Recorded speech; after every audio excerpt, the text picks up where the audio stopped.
Hello साथियों, कहते हैं आप सभी, मैं विवेक, एक बार फिर से आप सभी साथियों का आपके अपने परिवार एग्जाम पर मैं हार्दिक स्वागत करता हूं। चलिए भैया, पहला प्रश्न आप सभी से कहता है, बुर्ज ओम नव पाषाण युगीन स्थल है। नव पाषाण वो समय है जब इंसान पशुपालन करने लगा है। सबसे पहले उसने कुत्ता पाला, इंसान कृषि करने लगा है। सबसे पहले उसने जौ और गेहूं की खेती शुरू की। इसी में आप देखोगे गुफ्फर काल करके भी एक जगह है कश्मीर की, गुफ्फर काल करके एक जम्मू कश्मीर की जगह है। चिरांद ये बिहार में स्थित एक जगह है। बिहार में दाऊचली हांडिंग करके एक स्थान है। दाऊचली हांडिंग जो है ये असम में पड़ जाता है।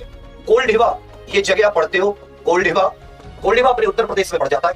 गुफ्फरकाल जम्मू कश्मीर, चिरांद बिहार, दाऊचली हांडिंग असम, कोल्डिवा यूपी, बुर्ज ओम ये भी जम्मू कश्मीर में। अच्छे से याद रखिएगा, बुर्ज ओम, गुफ्फरकाल ये दोनों जम्मू कश्मीर में स्थित नवपाषाणकालीन स्थल है। पहले का उत्तर डी आपका बिल्कुल सही है।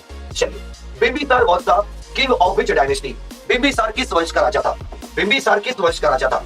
लगभग 544 ईसा पूर्व इसने मगध पर शासन करना शुरू किया।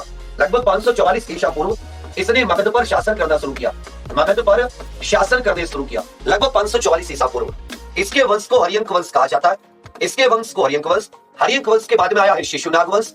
मगध पर शिशुनाग वंश के बाद में आया है आपका नंदवंश, और नंदवंश के बाद में अगर आप देखोगे तब फिर आपका आ गया। हालांकि यहाँ पर यदि आप मोटे तौर पर सारी की सारी चीजों को देखना शुरू करते हैं, मगध की जितनी भी चीजें थी, तो एक चीज आपको और समझ में आएगी कि हरियंक के बाद में अपनी शिशुनाग डायनेस्टी, और शिशुनाग के बाद में आपका नंदवंश, और नंदवंश के बाद में अपना सिंपल सा मौर्य वंश शुरू हो जाता है। क्या शुरू हो जाता है?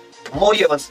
लगभग 322 ईसा पूर्व हरियंक वंश का जो पहला राजा था ये बिंबिसार था। हरियंक वंश का पहला राजा कौन सा था? बिंबिसार। मौर्य वंश के अंतिम राजा को मारकर पुष्यमित्र शुंग ने अपने शुंग वंश की नींव डाली। तो हरियंक वंश, जिसको पितृहंता वंश भी कहते हैं, बिंबिसार ने इसकी स्थापना की। बिंबिसार के बाद में अजातशत्रु ने बिंबिसार की हत्या करके अपने पिता को मार के राजा बना। इसके बाद में उदयी, वो व्यक्ति जिसने पाटलिपुत्र कुसुमपुरा की स्थापना की, और इसका जो लास्ट राजा था वो था नागदशक। हरियंक वंश का लास्ट राजा था। दूसरे का उत्तर ए आपका बिल्कुल सटीक हो जाता है। कलिंग का युद्ध कब लड़ा गया? कई तरीके से याद कर सकते हो। एक याद कर सकते हो कि इस ईस्वी में लड़ा गया।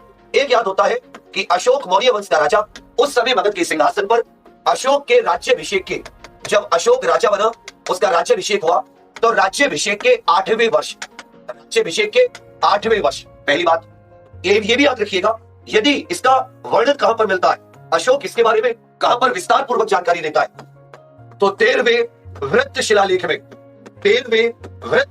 में अशोक इसके बारे में जानकारी देता है, कलिंग युद्ध के बारे में जानकारी देता है। जब अशोक के राज्याभिषेक के 8वां वर्ष आप देखोगे तो आपको साल मिलेगी 261 ईसा पूर्व।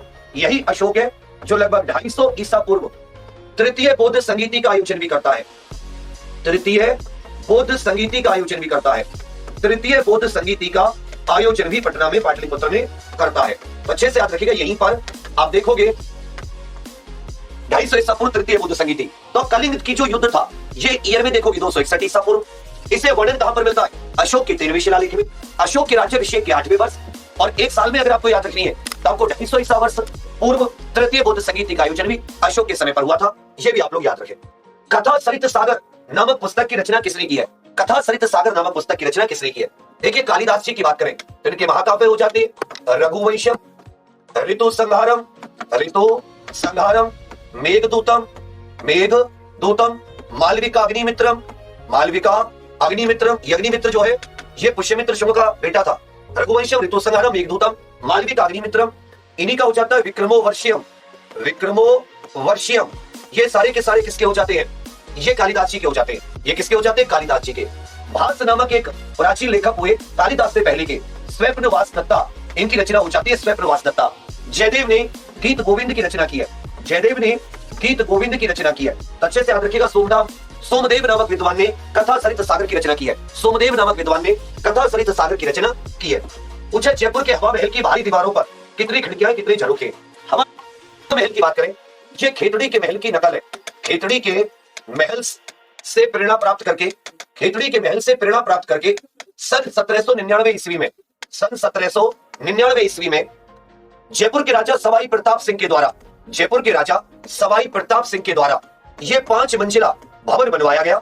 5 मंजिला, जिसमें 953 झरोखे या 953 खिड़कियां, 953 झरोखे या 953 खिड़कियां, झरोखे भी कह सकते हैं, खिड़कियां भी कह सकते हैं। 1799 ईस्वी राजा सवाई प्रताप सिंह। और ये फिजिक्स में एक नियम होता है वेंचुरी प्रभाव। यदि किसी द्रव को किसी पतले स्थान से, किसी छोटे स्थान से कोई द्रव गुजरता है तो उसका तापमान गिर जाता है, और तापमान गिरने के कारण क्या होगा दोस्त, वो ठंडा हो जाएगा। इसी वजह से जब खिड़कियों से हवा निकलती है तो वो ठंडी हो जाती है, छोटी छोटी खिड़कियों से, झरोखों से हवा निकलती है। तो जयपुर के हवा महल की बाहरी दीवारों पर कितनी खिड़कियां हैं? 953 खिड़कियां हैं। पांचवें का उत्तर डी आपका बिल्कुल सही है। किसने निर्माण करवाया? सवाई प्रताप सिंह ने। और इसका जो आर्किटेक्ट था उस्ताद लालचंद इसके आर्किटेक्ट थे, उस्ताद लालचंद इसके वास्तुकार थे। पांचवें का उत्तर डी आपका बिल्कुल सही है। Gandhara art is the combination of, Gandhara कला जो ये किस किसका संयोजन है? गांधार कला ये एक मूर्ति कला है। कैसी कला है? मूर्ति कला। जैसे उस समय अपनी भारत की देखोगे स्वदेशी तो मथुरा कला चल रही थी, फिर ये गांधार कला आई, और इसी कला के तहत भगवान गौतम बुद्ध जी की प्रथम मूर्तियां जो बनाई गई, पहली मूर्तियां भगवान गौतम बुद्ध जी की, वो गांधार आर्ट के थ्रू बनी। इसको इंडो ग्रीक आर्ट भी कह देते हैं। इसको क्या कह देते हैं भैया? इंडो ग्रीक आर्ट भी कह देते हैं। थोड़ा सा ध्यान दीजिएगा, जो अपना गांधार स्कूल ऑफ आर्ट भी यदि आप इसे कहोगे तो आप इसे इंडो ग्रीक आर्ट भी कह सकते हैं, जो ग्रीस से रूलर आए। देखो रोम से तो हमारा कोई ज्यादा संबंध है नहीं, लेकिन हमारा ग्रीस से संबंध जरूर रहा है, ग्रीस से संबंध जरूर रहा है। ग्रीस मतलब जिसको यूनान कहते हैं, यूनान से हमारा संबंध खूब रहा है। आपको याद होगा कुषाण वंश का राजा, कुषाण वंश का राजा जिसने शक संवत चलाया, कनिष्क, इसने गांधार कला को खूब बढ़ावा दिया। तो गांधार कला किन दो कलाओं का मिश्रण है? तो भारतीय यूनानी, जिसे आप हिंदू यूनानी भी कह सकते हो, इंडो ग्रीक भी कह सकते हो। गांधार कला इंडो ग्रीक कला का संयोजन है। छठे का उत्तर भी आपका बिल्कुल सही है। मध्यकालीन भारतीय शासकों में से कौन अपनी बाजार नियंत्रण नीतियों के लिए जाना जाता था? अली गुरसाप इसका बचपन का नाम था। अली गुरसाप क्या था इसका बचपन का नाम? बचपन का नाम इसका अली गुरसाप था। ऐसा शासक जो बाजार नीतियों के लिए जाना जाता था और मध्यकालीन भारतीय शासकों में से था। अली गुरसाप इसके बचपन का नाम था। 1296 से लेकर 4 जनवरी 1316 तक यह शासक रहा है। इसने दिल्ली की सल्तनत पर, इसी समय में यह खुद को सिकंदर ईसानी भी कहता था, दूसरा सिकंदर। खुद का धर्म चलाना चाहता था, लेकिन मौलवियों के कहने से यह विचार इसने त्याग दिया। 1303 में चित्तौड़गढ़ पर आक्रमण किया था। रानी पद्मावती की कथा जो है, चित्तौड़गढ़ पर आक्रमण। और जब इसने अपने ससुर अपने ताऊ जलालुद्दीन खिलजी के खिलाफ बगावत की, उससे पहले यह कड़ा का सूबेदार था, कड़ा का सूबेदार।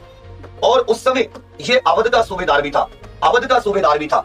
तो अच्छे से याद रखिएगा, कौन अपनी बाजार नियंत्रण प्रणालियों के लिए? अलाउद्दीन खिलजी, अलाउद्दीन खिलजी। इसी ने चीजों के रेट तय किए कि उससे महंगा नहीं बेच सकते, और नजर रखने के लिए इसने अधिकारी नियुक्त किए। 7वें का उत्तर सी भाई बहलोल लोधी। इसने तो लोधी वंश की स्थापना की 1451 ईस्वी में। बलबन, लोह एवं रक्त की नीति और चहलगानी का जो ग्रुप था वो इसी ने समाप्त किया, बलबन ने। फिरोज शाह तुगलक, इसने बहुत सारे बाग लगवाए, बहुत सारी नहरें, इसने दवाखाने, जो गरीब कन्याओं के विवाह के लिए ये बहुत सारे कार्य किए। और जब ये कुतुब मीनार की जो सबसे ऊंची चोटी थी, ये बिजली के कारण, जो बिजली चमकती है, बिजली पड़ने के कारण क्षतिग्रस्त हो गई थी, तो उसे हटवा के इसने एक और नई मंजिल बनवाई। 4 मंजिल की जगह कुतुब मीनार में 5 मंजिल है। 7वें का उत्तर सी आपका बिल्कुल सही है, अलाउद्दीन खिलजी। हुमायूं की बायोग्राफी, हुमायूं नामा, ये किसने लिखी थी? हुमायूं की जीवनी है, हुमायूं की जीवनी है, हुमायूं की जीवनी है, हुमायूं नामा। ये हुमायूं नामा के लेखक। और कभी कभी प्रश्न इस तरीके से भी आता है कि निम्नलिखित में से मुगलों में कौन महिला पढ़ी लिखी थी? भाई पढ़ी लिखी थी तभी तो वो जीवनी लिख पाएगी, ये भी पूछ लेता है। नूरजहां जोधा अनारकली, गुलबदन बेगम। ये गुलबदन बेगम हुमायूं की बहन थी, हुमायूं की बहन अकबर की फूफी, हुमायूं की सिस्टर थी, हुमायूं की बहन थी गुलबदन बेगम। तो 8वें का उत्तर डी आपका बिल्कुल सही है। इसी ने हुमायूं नामा की रचना की है। 8वें का उत्तर डी आपका बिल्कुल सही है। किस वर्ष में भारत के प्रशासन को महारानी विक्टोरिया की घोषणा के द्वारा ब्रिटिश सम्राट के हाथों में सौंप दिया गया? और सभी जानते कि शुरुआत में ईस्ट इंडिया कंपनी एक व्यापारिक कंपनी व्यापार करने के मकसद से भारत आई। धीरे धीरे अपनी छल कपट की नीति से उसने पूरे भारत पर राज करना शुरू कर दिया। जब उसमें भ्रष्टाचार इत्यादि ज्यादा बढ़ गया, तो ये बात है अगस्त 1858 की। अगस्त 1858 में ब्रिटिश की संसद ने act of good governance of India करके भारत के लिए एक सुशासन अधिनियम करके एक एक्ट बनाया। इस एक्ट के तहत जो ईस्ट इंडिया कंपनी थी उससे शासन क्राउन के हाथों में सीधे के सीधे ब्रिटिश महारानी के हाथों में चला गया। यह घोषणा 1 नवंबर 1858 को वर्तमान प्रयागराज पुराना इलाहाबाद, तो प्रयागराज में कैनिंग द्वारा पढ़ी गई। इस उद्घोषणा का नाम क्या था? इस उद्घोषणा का नाम क्या था? इस उद्घोषणा का नाम था proclamation to the crown chief and peoples of India. जो भारत के बहुत सारे राजा महाराजा हैं, या जो बहुत भारत के, अगर आप इसको ऐसा कहें कि जो भारत के ये व्यक्ति हैं, जो चीफ है, या जो ये कह सकते हैं कि भारत के an act for the better governance of India, बिल्कुल सही, an act for the better governance of India. An act of the better governance of India. और इसको लॉर्ड कैनिंग ने कहां पर, Prince, cheap and people of India, जो भारत के राजा महाराजा थे उनके लिए, जो और चीफ इत्यादि थे उनके लिए, और भारत के लोगों के लिए प्रोक्लेमेशन 1 नवंबर 1858 प्रयागराज में दरबार बुलाकर कैनिंग ने इसको पढ़ा था। तो बात है 1858 की। इसी के तहत विदेश सचिव का पद, भारत सचिव का पद, जो उसकी संसद में ब्रिटिश की जो एक पार्लियामेंट है उसके किसी सदस्य को भारत सचिव नियुक्त किया जाने लगा, जो क्राउन नियुक्त करता था। भारत सचिव मतलब एक प्रकार का कैबिनेट मंत्री, भारत से संबंध। 15 सदस्य उसकी एक काउंसिल होती थी। 9वें का उत्तर भी आपका बिल्कुल सही है। बारदोली पीसेंट सत्याग्रह के नेता कौन थे? और यहीं से इनको सरदार की उपाधि मिली, यहीं से सरदार की उपाधि मिली, यहीं से सरदार की उपाधि मिली। 1928 ये बारदोली सूरत जिले में पड़ता है, सूरत जिले में, गुजरात के सूरत में बारदोली। अचानक से आपदा के समय पर 30% लगान अंग्रेजों ने बढ़ा दिया और कहा कि भाई आपको चुकाना पड़ेगा। उससे पहले 1918 में खेड़ा सत्याग्रह हो चुका था। उसी से प्रेरणा लेकर गांधी जी की सलाह पर इसका नेतृत्व वल्लभ भाई पटेल जी ने किया और बहुत ही सुपर सक्सेसफुल। अंग्रेज सरकार ने लगान की दर भी घटाई, उस साल का लगान भी माफ किया। तो बारदोली सत्याग्रह के नेता कौन थे? याद रखिएगा, बलदेव सिंह। ये जब हमारा पहला अंतरिम मंत्रिमंडल गठित हुआ आजादी से पहले 1940 में, तो ये प्रथम रक्षा मंत्री बने, प्रथम रक्षा मंत्री बने। अबुल कलाम आजाद ये भारत के प्रथम शिक्षा मंत्री बने। याद रखिएगा, वल्लभ भाई पटेल जी बारदोली किसान सत्याग्रह के नेता। स्टैच्यू ऑफ यूनिटी संसार की सबसे ऊंची प्रतिमा 182 मीटर वल्लभ भाई पटेल जी की है। 10 का उत्तर ए आपका बिल्कुल सही है।